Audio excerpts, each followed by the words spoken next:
What's going down, everybody? It's your boy, That Guy Mile High, tuning back in for another reaction. And this time we got 5 people who stormed Area 51. We all want to know what's in Area 51. Is the aliens there? I want to know. So if they lived to tell the tale, I want to know why. Or if they didn't, I want to know what happened to them, if we know. So, yeah, here we are. Let's go ahead and jump right into this, man. Record the screen. Hit that full screen. Shout out to Mysterious5 as well for this video video situation that we about to react to. So, yeah, do a solid subscribe. Do it, check their videos out. And, yeah, do what you got to do over here, too. Like, comment, subscribe. Let's go. Sure everything turned up. Welcome to Mysterious5. We are going to look at the 5 people that stormed Area 51. Area 51 It's crazy. I've always wondered places in the world. What it would look like, or what Area 51 would really be like. This location in southern Nevada. Being a secret military base, there isn't much known about it, except that it is used for flight testing. And that is exactly what provoked many theories about it. People claim that they saw UFOs flying above the area, and that inspired one of the most popular conspiracies about it. The aliens. The aliens. Now, we have storming the Area 51. What started as a joke turned into a viral Facebook event in just I do remember that. hours. I was just gonna say, I remember that. The event has... Did any of you guys go to that whole situation, like when people was like really showing up and like pulling up to Area 51 and like, basically like everybody kind of had this mentality of like, they can't get us all. Like, you know what I'm saying? Like they didn't have, things that could go boom and, clear miles of things. So yeah, but y'all remember that? Did you try to go? Did you show up? Were you ready to do your thing and go try to see what was going on in Area 51? I was very curious and I really want to know what's inside, but I did not, partake and participate in the Area 51, storm thing or storming of Area 51 nonsense, because I already knew the outcome of that. You know what I'm saying? I already knew that. There's only one thing that's gonna happen. We either all go home very disappointed, I guess 2 things, all disappointed, or we do some really stupid things and, a lot of people get hurt. So yeah. But did you go? Almost 2 million people who indicated that they were going to participate. This new, wacky internet sensation has already created the avalanche of memes and articles, while many still see it as a joke. Many have decided to visit the area. They've already booked accommodation, and the authorities are warning them not to try to invade the Area 51 because it's dangerous. Right, they're telling you, we will fire. You know what I'm saying? That's what that is. It's a warning. I've been trying to investigate it, with some going as far as to enter the area.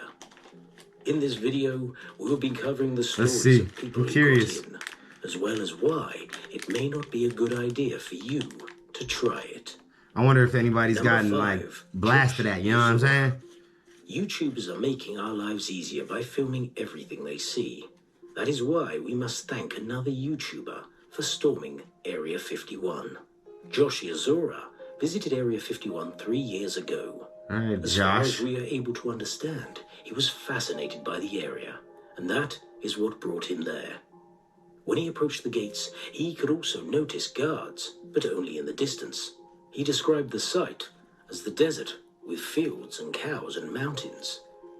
He was also able to see people in the mountains.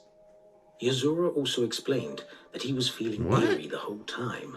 He knew... Well, yeah, because you ain't supposed to be there. And that is both frightening and thrilling. With cameras overlooking the 3 gates, it is clear why there is no need for anyone to wait outside, especially since they rarely expect visitors. After Azura's journey, he said that he now understands why everyone is fascinated by this area. It is a vast, quiet space, one huge mystery on its own. Facts. And that is why he thinks we love it so much. Huh. So again, that's an interesting perspective on it. But it makes you wonder. But I still think that there's some weird things going on in Area 51. I ain't gonna lie. Almost nothing about it. Commercial. Will that be debit or credit? Both. What do you mean? Back. Before Bob Lazar. It all starts in the 1980s when a strange man called Robert Bob Lazar. He was the forefather of most conspiracy theories, including, of course, the theory about extraterrestrials and Area 51. He reportedly worked as an engineer at a site, S4, nearby Area 51. There he assembled and reassembled the flying saucepans, as they were called, and he was skeptical about them being from out of this world. He stated that they were made from a metal similar to stainless steel, and that they were fueled by an element unknown at the time. The element, moscovium, or E115, It's like a was weird looking, synthesized in 2003, like, but Lazar I don't even know what that is, like claimed weird that it little was atom. used back then, and that it also generated a gravity wave. His curiosity leads him to investigate documents from the site. What he found has only confirmed his speculations. The documents describe a 10,000-year-old history that Earth shares with grey aliens from the star system, Zeta Reticuli. All He right. confessed all of the secrets. I believe in interview aliens, with so George this I mean, in I ain't 1989. gonna sit here. He appeared anonymously under the name Dennis. I while think wearing a we mask. have been It was only after dealing his with appearance aliens and for claims a long that time. Area 51 was brought to the center of media attention. I think aliens are Over the amongst years, us many have accused already. Bob Lazar I ain't of gonna lie. lying, claiming he was nothing but a fraud. But for conspiracy I think I've theorists, seen. this man is what inspired them to investigate and I think suspect. I've seen that. What do you think about Lazar? A fraud or a genius? I'd Number have to 3. go. I'm gonna look that up John because I think I've seen that, Unlike or at our least first Area 51 I've heard visitor, about it. John Morris is not an engineer or a scientist that works on a base, but simply a regular guy. He is a photographer and a YouTuber that decided to visit the area while on a road trip in 2016. While traveling around Nevada, he decided to visit this infamous military base. This wasn't the first military base he had ever visited, but it was certainly different from all the rest. He said it was cool, but also kind of eerie. He It was described the cool. feeling by explaining how you can simply go missing overnight, Right, and well, no 'cause one it's just- would ever find out. you're When just he approached the gates, in a it didn't have desert, guards bro. anywhere Like you near the just gates. thousands Instead, of miles there of were buildings nothingness. behind it, and people were in the buildings. When he tried to gather information from the locals, he could notice that they weren't allowed to speak freely about Area 51. Yet the only extraterrestrials he was able to see were dolls in an ET-themed restaurant, Little Alien. Little alien. Number 2. Yeah, man. It seems like Rakitis. the one thing that I'm getting from this right now is like nobody got very far. You know what I'm saying? Nobody is getting very far at all. Pretty much people was making it to the gate and being like, cool. You know what I'm saying? Like, we have yet to see somebody be ballsy enough to go past that gate and just go for it. Everybody's pretty much just making it to the gate, experiencing the landscape, the suspense and anxiety of just being in this place that you shouldn't necessarily be in, or, you know what I'm saying, is like really discouraged. But no one's really taking that like leap of faith to be like, you know what? I'm gonna see the aliens and I'm going in. Like, no one's done that yet. Not just yet. While our YouTubers surely got close to the gate, neither one of them stormed in. Right. Our next reporter not only made it in, Oh. but he's also asking everyone not to raid the area. Unlike the previous two who left the site with good memories, Karl Rakitis had a quite different experience. Ooh, okay. Rakitis Okay, now we was getting a into a little photographer and interesting. photojournalist who decided to drive by Area 51. It all took place at night time while on the road trip from Boston to the West Coast in 2014. He was given the directions at Little Ale Inn, and he headed to the gates. Upon approaching, he started reading the signs on the gates, when all of a sudden the gates opened. He quickly drove in when 3 military guys came out to check the intruder. Their guns were drawn, so you may guess how Karl Rakitis felt at that moment. Yeah, They he's simply terrified. said, check him out, and then started searching his vehicle.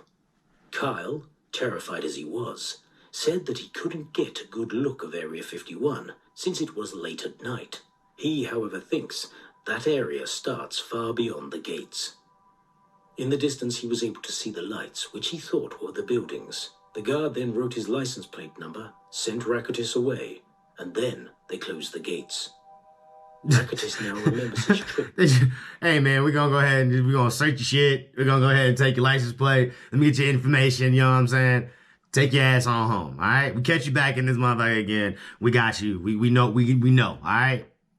You're gonna have some consequences if you bring your ass back here. Like, I mean, at least, I mean, that's not a great experience, you know, but I mean, it wasn't a terrible one. Like, you're doing something you shouldn't be doing. You was in an area that said strictly prohibited for pretty much that goddamn everything, including human beings, unless you was authorized personnel. So, yeah, I mean, what was you expecting? I mean, the fact that you was met with some sort of like aggression, even in a small sense, I think should be expected.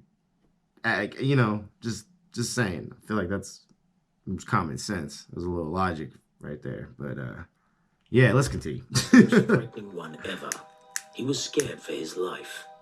Having traveled a lot and found himself in numerous situations, he said that nothing came close to this experience. Storming the area may not be all fun as many expect it to be. Right, you'll get your ass Runs are shot. everywhere. I said Perhaps that from the there is beginning. I something said, far yeah, that's why I more didn't sinister about the case. participate. There was two Number things one, that will happen: the Sheehan family. disappointment. Our reports Death. so far were all visitors who spent no more than a few hours near the area, or a few years, as Bob Lazar claims. Even people who live in the closest cities usually keep their mouths shut and say they know nothing about it. However, some people have been living next to it for years. Most of the households around Area 51 were sold to the US Air Force, but this family never wanted to sell their home. They have finally decided to speak publicly. For over 130 years, the Sheehan family has owned the property next to the infamous area. That's crazy. Although the US Air Force offered them multiple multi-million-dollar offers over the years, the Sheehans have been rejecting all of them. The reason they never wanted to leave their home is that they own part of the Groom mines, which the family has been exploiting for silver, gold, zinc, copper, and Oh, lead. they don't even. At that point, shit, man, you keep your millions, motherfucker. I got millions on the land already. You know what I'm saying? We've been good. We've been good. You know what I'm saying? We've been good, player. We got it. We good. You know what I'm saying? And we got like the implications and the fact that you are so close. I mean, they probably got little tourist, little shacks, and I bet you it was probably their little shacks that are the little alien, you know, shacks and shit. Like, let's be real. Like, you know what I'm saying? They understood what they was doing. This is business, baby. This is business. The US Air Force's reaction to the family rejecting them was bombing. To be more precise, bombing and showering them with radioactive waste from the nuclear tests that took place in the area. Oh, The family stated that guards have also threatened them. They pulled out their guns whenever something needed to be solved, but that's not a good way to solve anything. The Nellis Air At all. Force Base stated that all the actions were necessary since the property is inside the Nevada Test and Training Range. But to oh, be that's fair, crazy. how is a single family such a huge threat Right. to the whole Air Force? Facts. What is it that they are hiding, that they don't want anyone to see and know? Instead of storming in, this family is in the middle of a storm. Who knows what kind of tests were conducted just a few miles from their house? That's crazy. I gotta go find the video of this people who own this shit. If y'all know some comments or some links or whatever where we could go watch because it is dangerous and illegal. the However, imagine all interview the things we or the can people find who in own the this, base. please The comment down ideas below. of UFOs and aliens are just a tip of the iceberg of what might be hiding underneath. Facts. What do you all think could be found behind the gates? And will that destroy or help our understanding of the world around us? I don't know. I don't know, but I believe in aliens, bruh. You know what I'm saying? Yeah, that whole thing with Area 51. I mean, I don't know. I think we just all make a lot of speculation and guessing, and you know, maybe there are aliens, maybe there ain't. You know, maybe it's at a different area. Yeah, I don't know. But I definitely do believe that the aliens are here and they've been here and they're very curious in us, just as we're, you know, as curious as we are in them, they're as curious in us. But yeah, man, y'all let me know what y'all thought about that down in the comments below. I definitely want to do a reaction to the number one, the family who owns some land like right there next to Area 51 and is pretty much even in the testing zone, like for military weapons and shit. Like That's crazy. So yeah, I want to hear what stories they got. They have to have some crazy stories. But y'all let me know what y'all like about it down in the comments below, and I'll catch you on the next one. Peace.